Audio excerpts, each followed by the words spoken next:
Global skill development mission में आपका स्वागत है। अब हम जितनी भी चीजें हमने सीखी हैं उन सबको हम एक एग्जाम्पल के रूप में देखते हैं। हमारे पास यहाँ file1.c के रूप में यहाँ पे उपलब्ध है एक एग्जाम्पल। सबसे पहले दो हेडर फाइल्स। हमने यहाँ पे स्टूडेंट एक स्ट्रक्चर डिफाइन किया है जिसमें कैरेक्टर नेम, इंटीजर एज और इंटीजर मार्क्स लिए हैं। सबसे इंपॉर्टेंट पार्ट हमारे पास यहाँ से शुरू होता है। हम यहाँ पे एक फाइल पॉइंटर क्रिएट करते हैं माई फाइल के रूप में और एक स्ट्रक्चर का वेरिएबल क्रिएट करते हैं स्टूडेंट s1। इसमें हम s1 में राइट किया गया डेटा फाइल में राइट कर देंगे और उसके पश्चात उस फाइल से इस s1 के द्वारा राइट किया गया डेटा फिर से रीड करेंगे। सबसे पहले हम राइट करते हैं रिकॉर्ड को। देखिए, राइट करने के लिए रिकॉर्ड को हम यहाँ पे कुछ लूप्स का इस्तेमाल करेंगे और साथ ही कुछ वेरिएबल्स का इस्तेमाल करेंगे। सबसे पहले हमने यहाँ एक वेरिएबल लिया है कैरेक्टर नेक्स्ट, जिसमें y हमने पहले ही असाइन कर दिया है, स्टोर कर दिया है। उसके पश्चात हमने जो फाइल पॉइंटर हमने बनाया था माई फाइल के रूप में उसको ओपन किया है और फाइल ओपन करते समय हमने दो चीजों की जानकारी दी है। सबसे पहले फाइल का नाम, देखिए यहाँ पे student.dat के नाम से फाइल हमने बनाई है। डबल कोट्स का ध्यान रखें यहाँ पे। फिर कोमा लगाकर हमने मोड बताया है किस प्रकार का हमें यहाँ मोड चाहिए। यहाँ हमने WB मोड ले लिया है जो राइटिंग मोड अवेलेबल है हमारे पास। इसी के साथ हमने यहाँ इफ लिया है। यदि फाइल ओपन करते समय किसी कारण से फाइल ओपन नहीं हो पाती है तो हमारे पास नल रिसीव होता है, और यदि नल रिसीव होता है माई फाइल में तो ये वाला इफ वाला ब्लॉक एग्जीक्यूट हो जाएगा, जिसमें हम एक स्ट्रिंग को, एक मैसेज को स्क्रीन पे दिखाते हैं, unable to open file, try again.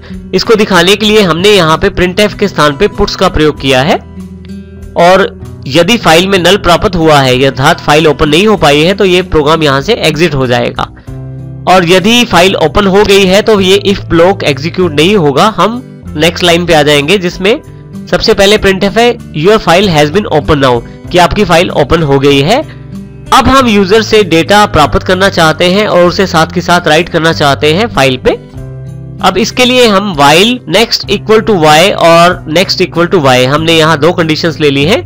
जब तक नेक्स्ट वेरिएबल में y है कैपिटल वाला और या y है स्मॉल लेटर्स वाला, तब तक ये लूप चलती रहे। इस लूप में किया क्या जाएगा ये देखते हैं हम। सबसे पहले एंटर नेम, एज और मार्क्स।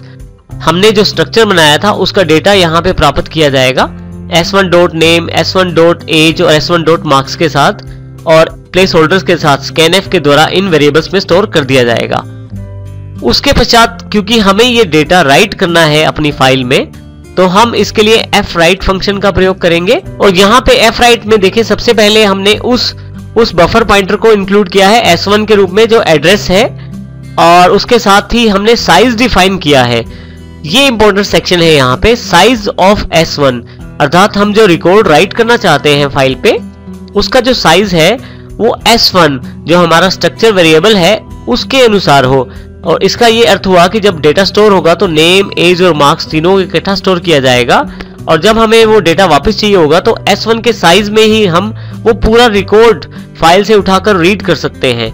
और इसी तरह से हमने ये रिकॉर्ड किस फाइल पे राइट करना है, सबसे लास्ट आर्गुमेंट में हमने ये जानकारी दी है माई फाइल में, क्योंकि माई फाइल हमारा वो पॉइंटर है जिसके साथ हमने student.dat को अटैच किया हुआ है। student.dat जो हमारी फाइल है और इसको हमने माई फाइल के साथ अटैच किया हुआ है, और इसलिए fwrite करते समय हम यहाँ माई फाइल का प्रयोग करते हैं। फाइनली क्या हम और रिकॉर्ड एंटर करना चाहते हैं, ये हम एंटर y करके बता सकते हैं, और जैसे ही यूजर y, चाहे वो कैपिटल लेटर में हो या स्मॉल लेटर्स में हो, वो getch के द्वारा पिक किया जाता है और नेक्स्ट वेरिएबल को असाइन कर दिया जाता है। इसका अर्थ ये हुआ कि यहाँ पे हमारे पास जब तक y रहता है लूप में, तो ये लूप फिर से ये प्रोसेस दोबारा करेगी, अर्थात फिर से हमारे पास नेम, एज और मार्क्स दोबारा पूछे जाएंगे दूसरे रिकॉर्ड के लिए और उनको फिर से राइट कर दिया जाएगा। इसी प्रकार जब तक मैं यस करता रहूंगा मैं रिकॉर्ड राइट कर सकता हूँ, और फाइनली जैसे ही नो करूंगा मैं बाहर आ जाऊंगा। उसके पश्चात देखिए एक मैसेज है your file has been close now, जिसपे मैंने fclose फंक्शन को प्रयोग किया है और माई फाइल पॉइंटर को इसके बीच में आर्गुमेंट के रूप में प्रयोग कर लिया है। इसका अर्थ ये हुआ कि मैं इस फाइल को क्लोज करना चाहता हूँ, माई फाइल को, जो student.dat के साथ अटैच है। अब हमने void write record फंक्शन से अपने रिकॉर्ड्स को फाइल पे डाल दिया है। हमारी फाइल का नाम student.dat है, जिसमें हम जितने चाहें उतने रिकॉर्ड एंटर कर सकते हैं और सभी रिकॉर्ड्स S1 साइज के हैं, स्ट्रक्चर साइज के हैं और उनमें नेम, एज और मार्क्स को स्टोर किया गया है। उसके पश्चात यदि मैं इन रिकॉर्ड्स को देखना चाहता हूं तो मेरे पास void show record के नाम से फंक्शन अवेलेबल है, जिसमें फिर से फाइल को फिर दोबारा ओपन किया गया है। अब की बार रीड मोड में ओपन किया गया है student.dat के रूप में, और ये माई फाइल पॉइंटर को असाइन कर दिया गया है। यदि ये फाइल किसी कारण से ओपन नहीं हो पाती तो नल अवेलेबल होगा, यदि नल आता है तो ये एग्जिट हो जाएगा प्रोग्राम, अर्थात प्रोग्राम बंद हो जाएगा। परंतु यदि ये फाइल ओपन हो जाती है तो उसके पश्चात हमारे पास यहाँ पे उन सभी रिकॉर्ड्स की लिस्ट को प्रिंट करवाया जाएगा, जिसमें सबसे पहले ऊपर printf में नेम, एज और मार्क्स की जानकारी है, और उसके पश्चात एक लूप का प्रयोग किया गया है जिसमें हमने fread फंक्शन का प्रयोग किया है। इसका कार्य बिल्कुल राइट के ऑपोजिट है।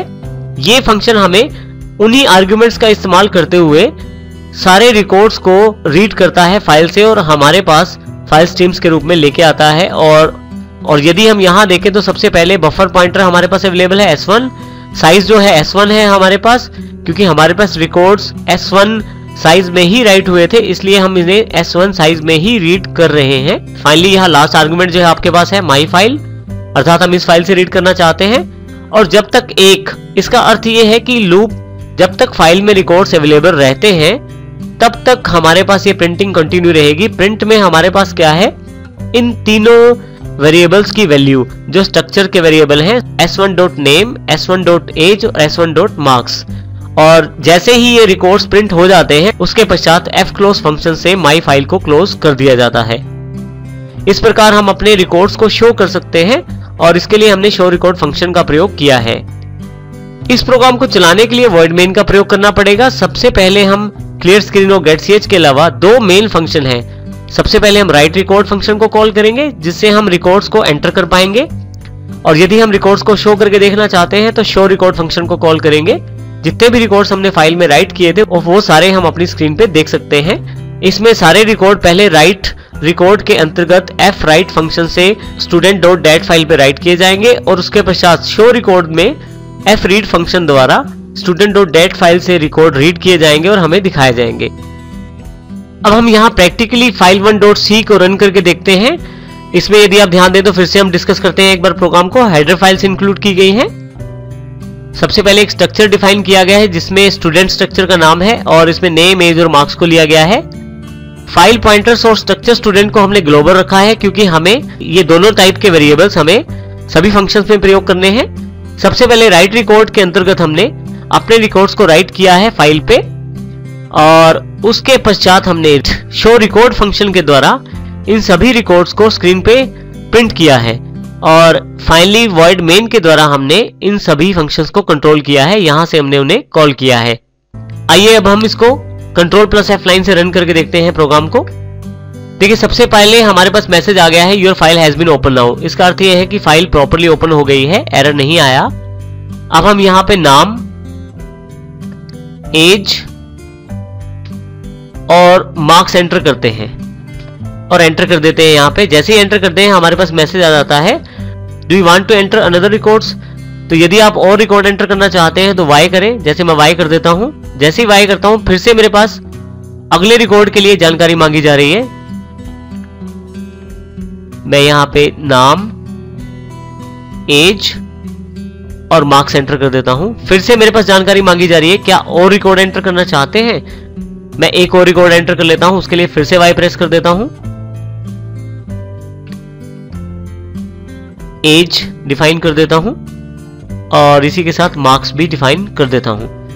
और मैंने यहाँ 3 रिकॉर्ड्स एंटर कर दिए हैं। अब मैं और रिकॉर्ड एंटर नहीं करना चाहता तो मैं यहाँ पे एन कर देता हूं। जैसे ही एन करता हूं मेरे पास यहाँ देखें आप आउटपुट अवेलेबल हो गया है जिसमें your file has been close now के पश्चात नेम, एज और मार्क्स को कॉलम वाइज प्रिंट करवाया गया है, जिसमें सबसे पहले नाम वरिंदर, सुधीर, अरविंद, एज में 33, 22, 28 और मार्क्स प्रिंट करवाए गए हैं 50, 50, 44।